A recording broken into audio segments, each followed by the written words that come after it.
Alors, bienvenue. Cette semaine, on reçoit Claudia Larochelle, la passionnariat de la littérature au Québec. Bonjour, Claudia. Bonjour, Frédéric. Quelle est ta perception, en fait, du milieu littéraire actuel au Québec, l'état des lieux? La question assez vaste, un peu, mais pour mettre la table. Ah non, pour c'est nos pas auditeurs. si vaste parce que il y a quelque chose que je retiens de ce milieu littéraire québécois-là. Il est hallucinant, il est beau, il est bon, il est foisonnant. Je ne l'ai jamais vu aussi imaginatif, audacieux. On a du chien au Québec. On a un pouvoir d'imagination incroyable. On a le vent dans les voiles en ce moment. Et probablement que tu vas me poser des questions là-dessus. La contrepartie, oui, je te vois venir, mais la contrepartie à ça, c'est que, OK, ça va super bien dans le milieu. Oui, la littérature jeunesse se vend très bien par ailleurs. Je le vois, je le constate moi-même. La littérature adulte, je pense que ça va assez bien aussi. Par contre, je ne comprends pas que les autrices et auteurs d'ici ne puissent pas gagner leur vie avec leurs plumes.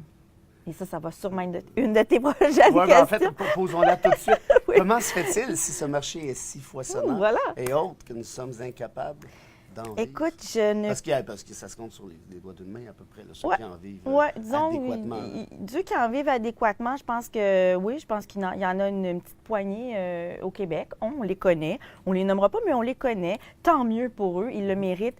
Mais il y en a d'autres qui mériteraient ça aussi. Ouais, une espèce de capacité d'en vivre décemment. Je parle pas de devenir des millionnaires. On parle pas de Guillaume Musso ici. De se consacrer uniquement à ça sans souci financier. Sans souci. Une forme d'aide, que ce soit une aide locale, une aide gouvernementale ou du moins une reconnaissance, des subventions additionnelles, je ne sais pas, mais ce n'est pas normal que une province comme la nôtre, dans un pays comme le nôtre, où nos créateurs, on les aime, nos créatrices, on les exporte, on en parle partout, on aime donc nos talents. OK, mais si on les aime tant que ça, nos talents, ça se paye, ça. Il faut les aider. La place du littéraire, l'importance du littéraire dans une société. Écoute, c'est la base de tout. Il y a beaucoup de gens, puis je sais qu'ils vont se reconnaître, puis j'en fais partie, beaucoup de gens qui, sans la lecture, dès le plus jeune âge, sans la littérature, ne seraient peut-être pas vivants. Ou en tout cas, seraient peut-être délinquants majeurs. Tu l'as Moi, déjà j'en fais écrit, partie. tu l'as déjà dit. La littérature sauve la peau. Oui, pour toutes sortes de raisons. Ça sort de l'isolement. On le sait, je n'ai pas les statistiques, puis je n'ai pas les études sous la main, mais c'est bon pour la santé physique et mentale, lire. Il y a des preuves à l'appui. Ça élève une population, ça élève une société. Ça fait en sorte souvent que les jeunes vont étudier plus longtemps dans nos institutions. Puis on lutte contre le décrochage. Ça fait partie de cette lutte au décrochage-là aussi. Ça crée, une meilleure connaissance de soi et du monde qui nous entoure. Donc, la littérature et la lecture, c'est fondamental. Alors, un autre sujet qui t'intéresse fortement, tu es une des porte-paroles, des leaders, en fait, de la cause féministe, en un sens, au Québec, de par ton créneau. L'état des lieux en matière de littérature féministe actuellement. Tu décrirais comment? On a des femmes jeunes et moins jeunes. Je pense en poésie, par exemple. Je pense en fiction, en essai. Plein de beaux visages qui me viennent en tête. On a des femmes incroyables qui font bouger les choses. Tu considères qu'il y a une évolution marquante? Oh oui, versus, je ne sais pas, il y a même 10 ans?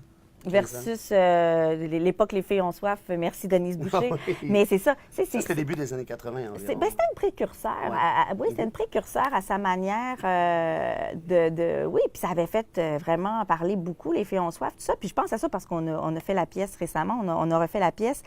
Mais je pense que il y a cette époque-là, il y a eu avant aussi, évidemment, il y a eu des femmes incroyables, mais je pense que elles ont su transmettre leur fougue, leur passion, puis leur envie de faire bouger les choses. Puis ce qui fait qu'aujourd'hui, on a des femmes exceptionnelles au Québec qui contribuent, de par leur discours, de par leur pensée, à faire avancer la cause féministe. Heureusement, on a ça. Ça va bien.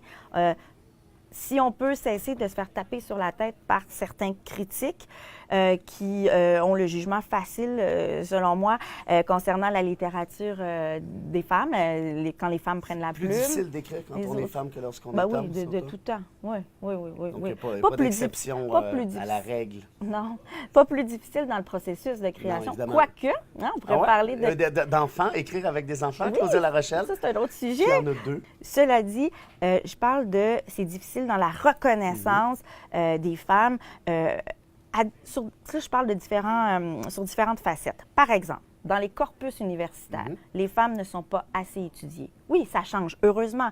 Mais il y a... Parce qu'il y a de plus en plus de profs femmes qui risquent de changer. Oui, heureusement. la donne. Je peux dire qu'on est bien représenté au Québec avec des femmes qui écrivent, des femmes qui brillent, qui rayonnent partout, sur toutes les scènes, dans tous les univers.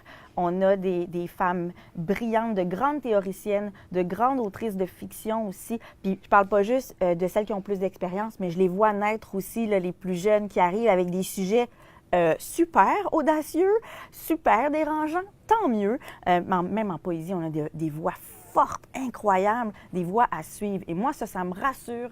Par contre, il faut, et ça c'est important, ne coupez pas ça au montage, OK? Mais il faut leur donner des tribunes. Des tribunes, oui, c'est ce que j'allais dire. Il faut qu'on parle de leurs livres. Bien, parlant de tribunes, tu en as. Oui. Tu en as plusieurs. J'arrête plus de parler, il faut que j'en ai des tribunes. C'est excellent comme ça. Tu es clairement la meilleure ambassadrice du milieu, à mon sens, du milieu littéraire québécois, avec d'autres émissions comme Plus on est de fou, évidemment. Alors, continue ton bon travail. J'espère que, en fait, ceux qui nous regardent, puis c'est un peu ça l'ironie, ils te lisent déjà et ils considèrent déjà l'importance de la littérature. Je les embrasse. Mais vous pouvez partager peut-être un peu pour qu'on puisse peut-être justement partager cette bonne nouvelle qui est celle qui est portée par Claudia ce matin. Merci.